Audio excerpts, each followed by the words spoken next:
Andhra king తాలూకా movie review. Movie ఇప్పుడే చూసి రావడం అయితే జరిగింది. మూవీ ఎలా ఉందో దాని రివ్యూ గురించి అయితే ఈ వీడియోలో మాట్లాడుకుందాం.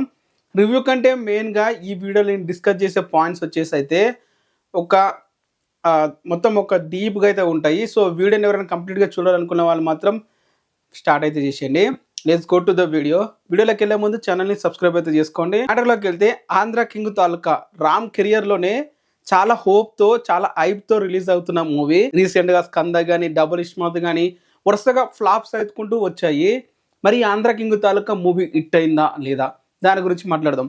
ఫస్ట్ ఆఫ్ ఆల్ వచ్చేసి ఈ మూవీ రివ్యూలోకి వెళ్ళే ముందు ఈ మూవీ స్టోరీ లైన్ కొంచెంగా మాట్లాడుకుందాం.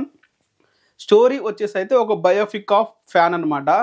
ఒక ఫ్యాన్ మనలాంటి ఒక ఫ్యాన్ ఒక హీరోని అభిమానించే ఒక ఫ్యాన్ తన జీవితంలో జరిగిన సంఘటనలు ఆ హీరో తనని ఎలా ఇన్స్పైర్ చేశాడు అండ్ ఆ హీరో ఇన్స్పైర్ చేసి ఆ హీరో కోసం ఎంత దూరం అయితే వెళ్ళాడు అనేది ఈ మూవీ స్టోరీ లైన్. ఇప్పుడు మూవీ చూసుకుంటే ఫస్ట్ హాఫ్ ఎక్కడ కూడా మూవీని అయితే లాగలేదు అండ్ మూవీని ఎక్కడ కూడా కంప్లీట్గా ఒక బోర్ కానీ ఇలాంటి ఫీలింగ్ రాకుండా అయితే మూవీని అయితే ముందుకైతే తీసుకొని వెళ్ళడం అయితే జరిగింది. ఈ విషయంలో డైరెక్టర్ని అయితే మెచ్చుకోవాలి.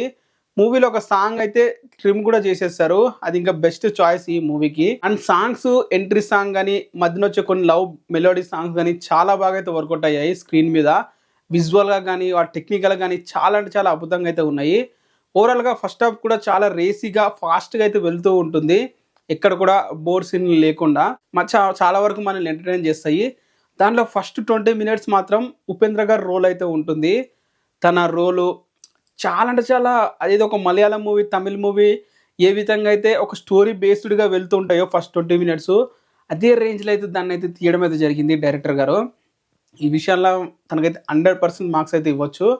సో ఫస్ట్ 20 మినిట్స్ మనకు స్టోరీ చెప్పి తర్వాత ఆ హీరో స్టోరీ చూపించిన తర్వాత ఆ ఫ్యాన్ స్టోరీ అయితే చూపిస్తారు. చాలా అద్భుతంగా అయితే ముందుకైతే తీసుకొని వెళ్తుంటారు. దీంట్లో మన ఉపేంద్ర గారి రోల్ వచ్చేసి అయితే 100 ఫిలిమ్స్ చేసే ఒక హీరో అయితే అవుతాడు. సో తన వరుసగా 9 ఫ్లాప్స్ అయితే వస్తాయి. 100 ఫిలిం కూడా మధ్యలో ఆగిపోతుంది. సో ఆ మూవీ కంప్లీట్ చేయాలంటే దాదాపు ఒక 3 కోట్లు అయితే కావాల్సి వస్తుంది. సో ఇప్పుడు 3 కోట్ల కోసం తను చాలా ప్రొడ్యూసర్ని అయితే అడుగుతాడు, బట్ ఎవరు కూడా తనని అయితే ఇవ్వడానికి అయితే సిద్ధంగా అయితే ఉండరు. ఎందుకంటే తను 100 మూవీస్ చేశారంటే చాలా సీనియర్ అయిపోయి ఉంటాడు. ఇంకా నువ్వు మూవీస్ ఎందుకు సైడ్ క్యారెక్టర్లు చెయ్యి, ఈ రోల్స్ చేయి ఆ రోల్స్ చేయి అని చెప్పి అంటూ ఉంటారు. అలాంటి టైంలో తన అకౌంట్లోకి 3 కోట్లు అయితే వస్తాయి. ఈ 3 కోట్లు ఎవరు ఇచ్చారంటే తన ఒక అభిమాని మన రామ్ గారు క్యారెక్టర్ సాగర్. సో ఈ సాగర్ 3 కోట్లు అయితే మన హీరోకి అయితే ఇస్తాడు. అసలు తను ఎవరో కూడా తెలియదు, ఎప్పుడు కలిసి లేదు. అలాంటిది నా మూవీ కోసం 3 కోట్లు ఎలా ఇచ్చాడు, తను ఎవరో నేను కనుక్కోవాలని చెప్పి తన దగ్గరికి అయితే వెళ్ళే జర్నీలో మన రామ్ స్టోరీ అయితే రివీల్ చేసుకుంటూ అయితే వస్తుంటారు. తను ఎంతవరకు ఎందుకు మన సూర్యకి ఫ్యాన్ అయ్యాడు అండ్ తన ఫ్యానిజం ఎంతవరకు తీసుకెళ్ళింది మొత్తం కంప్లీట్గా స్టోరీ అయితే చెప్పుకుంటూ అయితే వస్తుంటారు. ఈ గ్యాప్లో మనకి ఎక్కడ కూడా ఒక్కచోట కూడా మనకి బోర్ అనేది కొట్టకుండా ఫస్ట్ హాఫ్ నుంచి సెకండ్ వరకు అయితే కంప్లీట్గా తీసుకుని అయితే వెళ్ళారు. అండ్ సెకండ్ హాఫ్లో కూడా నేనైతే లవ్ స్టోరీ చాలా లాగ్ ఉంటుందేమో అని ఎక్స్పెక్ట్ చేసా. మూవీకి ఏదైనా మేజర్ హైలైట్ ఏదైనా ఉందంటే అది లవ్ స్టోరీ అనే చెప్పాలి. చాలా బాగా వర్కౌట్ అయితే అయ్యింది. అంటే ఎక్కడ కూడా అరే ఈ లవ్ డ్రా ఏంద్రా అవసరమా మనకి ఈ లవ్ స్టోరీ టైంలో అని ఒపీనియన్ కూడా తీసుకురాకుండా జస్ట్ స్టార్టింగ్ ఒక 2 మినిట్స్ అట్లా అనిపిస్తుంది. తర్వాత ఇన్వాల్వ్ అయిపోయిన తర్వాత చాలా బాగా మనం కూడా ఇన్వాల్వ్ అవుతాము ఆ లవ్ స్టోరీలా. చాలా బ్యూటిఫుల్గా తెరకెక్కించారు. అండ్ ఇంకొకటి ఈ స్టోరీ సెంటిమెంట్ ఎమోషన్ చాలా బాగా వర్కౌట్ అయ్యాయి. హీరో తక్కువ ఉన్న మన రామ్ పోతినేని క్యారెక్టర్ యొక్క సాగర్ క్యారెక్టర్ యొక్క ఫ్యామిలీ బ్యాక్గ్రౌండ్ కానీ, వాళ్ళు ఉన్న ఊరు కానీ, ఆ కోస్టల్ ఆంధ్రలో ఉండే ఒక దీవిలో ఉండే చూపించడం, ఆ ఊరిని ఎస్టాబ్లిష్ చేయడము చాలా టెక్నికల్ గా చాలా బాగా అయితే తీసుకుని వెళ్ళారు ఈ మూవీని.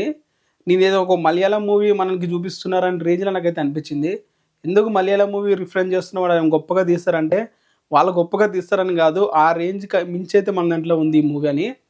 సో టెక్నికల్గా అన్నిట్లో బాగానే ఉంది, స్టోరీ వైజ్ బాగుంది. అండ్ సెకండ్ హాఫ్లో కొన్ని ఛాలెంజెస్ హీరో అయితే ఎదుర్కొంటాడు, ఆ ఛాలెంజెస్ ఎలా కంప్లీట్ చేశాడు. ఇక్కడ మనకి చూపించిన లవ్ స్టోరీలా మన హీరోని వచ్చేసి థియేటర్ ఓనర్ కూతురు. సో వీళ్ళిద్దరు లవ్ చేసుకుంటున్నారని ఆ థియేటర్ ఓనర్ అయినా తనకు తెలుస్తుంది. అప్పుడు హీరో వచ్చేసి నీ రేంజ్ ఏంటి, నీ బతికేంది, ఇలాంటి డైలాగ్స్ చెప్పిన తర్వాత నా రేంజ్ ఏంటో నా బతికేందో తెలవాలంటే నేను కూడా నీ ఇదే ఊర్లో థియేటర్ కట్టి చూపిస్తాను, నా రేంజ్ ఏంటో నీకు చూపిస్తాను అని చెప్పి హీరో థియేటర్ కడతాడు. అది సెకండ్ హాఫ్ మొత్తం మనకు చూపిస్తారు. థియేటర్ కట్టడానికి గల తీసుకురావాలి అండ్ దానికోసం ఎలా హీరో కష్టపడ్డాడు ఆ ఛాలెంజెస్ అన్ని అయితే సెకండ్ హాఫ్ లో మనం అయితే చూడొచ్చు. సో తీసుకున్న కాన్సెప్ట్ చాలా సింపులే, ఒక నార్మల్ ఒక హీరో అభిమాని రోలు. బట్ ఎందుకు హీరో అభిమాని రోలు డైలీ లైఫ్లో ఇది ఒక కమర్షియల్గా ఒక స్టోరీ కూడా చూపించవచ్చు కదా, ఒక హీరోగా అభిమానించే స్టోరీ లాగా ఎందుకు చూపించారు అంటే దానికి సంబంధించిన లింక్ అనేది మన క్లైమాక్స్ లో బాగా అయితే చూపించారు. ఆ క్లైమాక్స్ కి లింక్ చేస్తూ అండ్ మన సాగర్ క్యారెక్టర్ అలాగే మన ఇద్దరిని కలిసే సీన్ కానీ ఇవన్నీ కూడా మనకు ఒక గూస్ బంప్ మూమెంట్ లాగా అయితే ఉంటాయి రియల్ లైఫ్ లో కూడా. మనకి ఇంటర్వ్యూలో మనం మాట్లాడుతుంటే హీరో చాలా మందిగా డైరెక్టర్ కానీ ప్రొడ్యూసర్ కానీ చాలా వరకు మాటలు ఏం చెప్పారంటే ఉపేంద్ర గారి రోల్ వచ్చేసి మన తెలుగు హీరోస్లు ఎవరు కూడా బాగా సెట్ గారు అండ్ ఎవరు కూడా అంతగా మనము ఒప్పుకోమని చెప్పే తండం జరిగింది. ఎస్ ఇది 100% కరెక్టే. ఆ ఉపేంద్ర గారి రోల్ ఉపేంద్ర గారు చేయడమే 100% న్యాయం అనేది అనిపించింది. ఎందుకంటే ఒక న్యూట్రల్గా ఉన్న ఒక హీరో చేస్తేనే మిగతా హీరో ఫ్యాన్స్ కూడా వాళ్ళ హీరో తన క్యారెక్టర్ ఇమేజ్ అయితే చేసుకుంటారు. సో అదేవిధంగా మూవీ త్రూ అవుట్ తన క్యారెక్టర్ అలానే ఉంటుంది.